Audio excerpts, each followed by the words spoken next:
माजी उपराष्ट्रपती जगदीप धनखड यांनी आरोग्याच्या कारणास्तव राजीनामा दिल्यानंतर त्यांच्या उत्तराधिकाऱ्याची निवडणूक 9 सप्टेंबर रोजी होणार आहे। एनडीए आणि इंडिया आघाडीकडून उपराष्ट्रपती पदाच्या निवडणुकीसाठी उमेदवार जाहीर करण्यात आले, ज्यातून उपराष्ट्रपती पदाची निवड बिनविरोध होणार नाही हे स्पष्ट झालंय।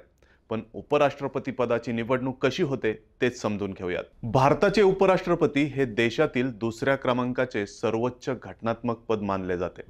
राष्ट्रपतींनंतर उपराष्ट्रपतींचा दर्जा येतो। उपराष्ट्रपतींची निवड ही थेट जनतेकडून होत नाही, तर खास प्रक्रिया वापरून केली जाते। आमदार खासदारांप्रमाणे उपराष्ट्रपतींच्या निवडणुकीसाठी प्रत्यक्ष मतदान केले जात नाही।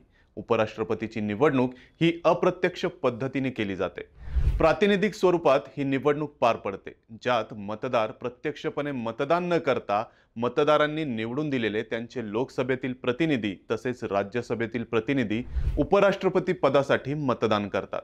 ही निवडणूक प्रक्रिया गुप्त मतदान पद्धतीने पार पाडली जाते। यासाठी एकल हस्तांतरणीय मतदान पद्धत वापरली जाते। प्रत्येक खासदाराला उमेदवारांना प्राधान्यक्रमाने मत द्यावी लागतात। मतदाराने किमान पहिली पसंती नक्की द्यावी लागते, अन्यथा मत अवैध ठरते। मतदान पार पडलं की मतमोजणी केली जाते।